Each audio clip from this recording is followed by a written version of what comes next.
नमस्कार दोस्तों, आज हम सर्वनाम के बारे में जानकारी देखेंगे। मार्गदर्शक श्री डोंगरे एलबी। तो चलिए दोस्तों, सर्वनाम किसे कहते हैं, सर्वनाम के भेद, इसके बारे में हम जानकारी देखेंगे। तो सर्वनाम,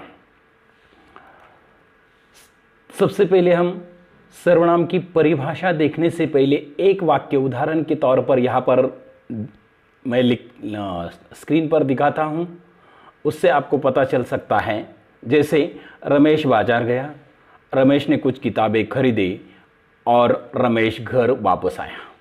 इसमें जो कर्ता है वह बार बार उसी का ही प्रयोग हुआ है, लेकिन उससे वाक्य की स्पष्टता तथा उचित नहीं लगता। इसीलिए दूसरा वाक्य देखिए, रमेश बाजार गया, उसने कुछ किताबें खरीदी और वह घर वापस आया। रमेश इनके बदले उसने और वह शब्द आया है। जो उसने और वह शब्द है, हम उसे सर्वनाम कहते हैं। इसीलिए उसकी परिभाषा इस प्रकार हम कर सकते हैं, जिन शब्दों का प्रयोग संज्ञा शब्दों के स्थान पर किया जाता है उन्हें सर्वनाम कहते हैं। फिर से एक बार देखिए, जिन शब्दों का प्रयोग संज्ञा शब्दों के स्थान पर किया जाता है उन्हें सर्वनाम कहते हैं। उदाहरण के लिए, उसने, वह। तो चलिए दोस्तों, हम सर्वनाम के भेद यहाँ पर देखेंगे। सबसे पहला भेद है पुरुषवाचक सर्वनाम, निश्चयवाचक सर्वनाम, अनिश्चयवाचक सर्वनाम, निजवाचक सर्वनाम, प्रश्नवाचक सर्वनाम और संबंधवाचक सर्वनाम। इस प्रकार सर्वनाम के 6 प्रकार होते हैं।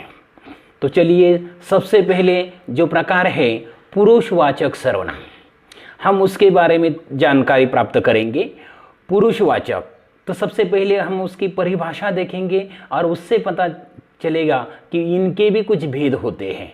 तो चलिए इनकी परिभाषा देखते हैं। जो शब्द बोलने वाले, सुनने वाले तथा जिसके विषय में बात की जाए उन पुरुषों का बोध कराते हैं, उन्हें पुरुषवाचक सर्वनाम कहते हैं। अब इनके भी 3 भेद होते हैं।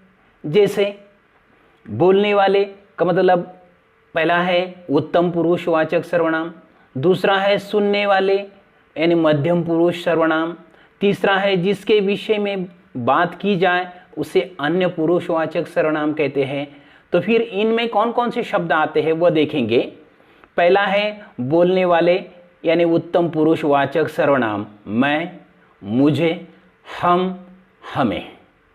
इसके वाक्य देखिए, मैं प्रतिदिन घूमने जाता हूँ, मुझे गांव जाना है। इसमें बोलने वाले के नाम के बदले इन शब्दों का प्रयोग हुआ है, इसीलिए इसे उत्तम पुरुषवाचक सर्वनाम कहते हैं।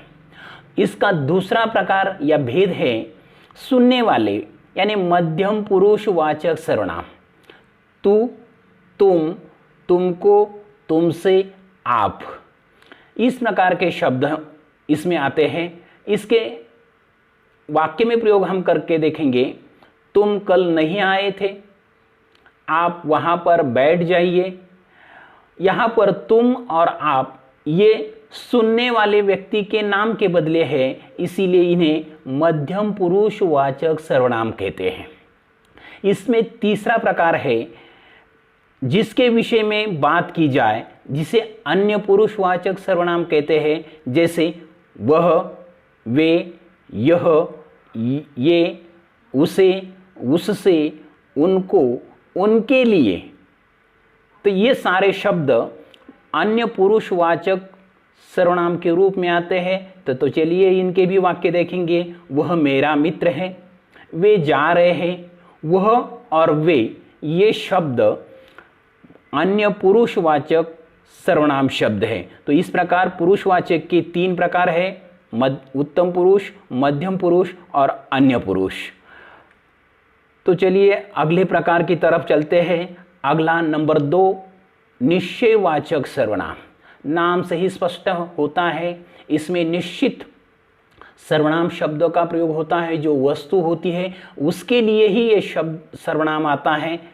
उसकी परिभाषा हम देखते हैं। जिस शब्द से किसी निश्चित व्यक्ति, वस्तु, स्थान का बोध होता है उसे निश्चयवाचक सर्वनाम कहते हैं। उदाहरण के रूप देखेंगे, यह गेहूं के दाने, यह गेहूं के वही दाने हैं। दूसरा, तुम्हारा कोट वह है, यही मेरा घर है। इसमें देखिए, यह मतलब गेहूं के लिए यह शब्द आया है, कोट वह मतलब कोट के लिए वह शब्द आया है, यही मेरा घर है, इसके लिए यही शब्द आया है। इसीलिए इन तीनों शब्दों से पता चलता है कि ये निश्चयवाचक सर्वनाम के रूप में आए हैं। इसके अगला प्रकार आता है अनिश्चयवाचक सर्वनाम। मतलब इसमें निश्चित ऐसा कोई सर्वनाम नहीं होता, इसमें अनिश्चयवाचक सर्वनाम जिसे कहते हैं। इसकी परिभाषा देखेंगे पहले। जिन सर्वनाम शब्दों से किसी निश्चित व्यक्ति या वस्तु या स्थान का बोध न हो उन्हें अनिश्चयवाचक सर्वनाम कहते हैं। जैसे उदाहरण के लिए देखिए, पेड़ के पीछे कोई है, कोई मतलब इसमें निश्चित नहीं है, कोई अनजान है। दूसरा वाक्य देखिए, माँ कुछ खाने को दो, या कुछ मालूम नहीं है, निश्चित नहीं है, ये अनिश्चयवाचक है। आपको किसी ने आवाज दी, किसी ने मतलब पता नहीं है, यहाँ पर अनिश्चयवाचक। ये सारे के सारे शब्द अनिश्चयवाचक सर्वनाम के रूप में आते हैं, इसीलिए हम इसे अनिश्चयवाचक सर्वनाम कहते हैं। अगला प्रकार निजवाचक सर्वनाम, जो अपनेपन के लिए इस्तेमाल करते हैं, खुद के लिए इस्तेमाल करते हैं, इसीलिए इसे निजवाचक सर्वनाम कहते हैं।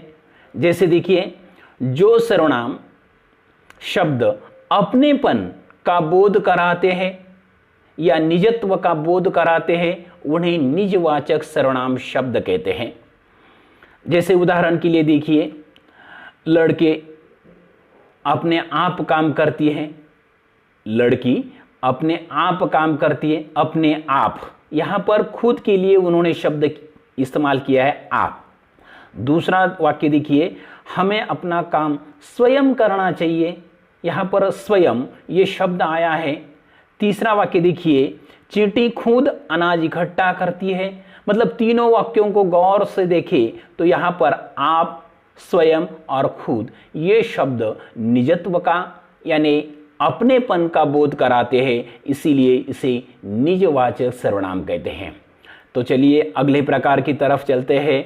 अगला भेद या प्रकार है प्रश्नवाचक सर्वनाम। नाम से ही स्पष्ट है, इसमें सारे प्रश्नवाचक शब्द आ जाते हैं। जो सर्वनाम शब्द किसी प्रश्न का बोध कराते हैं उन्हें प्रश्नवाचक सर्वनाम कहते हैं। उदाहरण के रूप में देखिए, अंदर कौन है, कौन शब्द प्रश्नवाचक शब्द है। दूसरा देखिए, अंकित क्या कर रहे हो, क्या, ये प्रश्नवाचक शब्द है। तीसरा, कांच किसने तोड़ा, किसने मतलब कौन, क्या, किसने, ये सारे प्रश्नवाचक सर्वनाम के रूप में प्रयोग हुआ, इसीलिए इसे प्रश्नवाचक सर्वनाम कहते हैं। अगला और अंतिम प्रकार या अंतिम भेद है संबंधवाचक सर्वनाम। नाम से ही स्पष्ट है, एक शब्द का संबंध दूसरे शब्दों के साथ यहाँ पर जोड़ा जाता है। इसकी परिभाषा देखते हैं। जो शब्द संज्ञा या सर्वनाम का किसी अन्य संज्ञा या सर्वनाम शब्द के साथ संबंध स्पष्ट कराते हैं उन्हें संबंधवाचक सर्वनाम कहते हैं। जैसे देखिए उदाहरण के रूप में, जो मेहनत करेगा उसका सम्मान होगा। दूसरा देखिए, जिसकी लाठी उसकी भैंस। तीसरा देखिए, जो जैसा करेगा वह वैसा भरेगा। इसमें जो उसका, जिसकी उसकी, जो वह, इसी प्रकार के वाक्य में दो दो सर्वनाम शब्द आते हैं। यहाँ पर संज्ञा या सर्वनाम के रूप में आकर वाक्य का संबंध स्पष्ट करते हैं, इसीलिए इसे संबंधवाचक सर्वनाम कहते हैं। तो चलिए दोस्तों फिर से एक बार देखिए, यहाँ पर हमने देखा सर्वनाम सर्वनाम की परिभाषा, सर्वनाम के 6 प्रकार और उसकी परिभाषा तथा उदाहरण के रूप में हमने देखा। दोस्तों, अगर ये वीडियो आपको अच्छा लगा तो सब्सक्राइब कीजिए। धन्यवाद।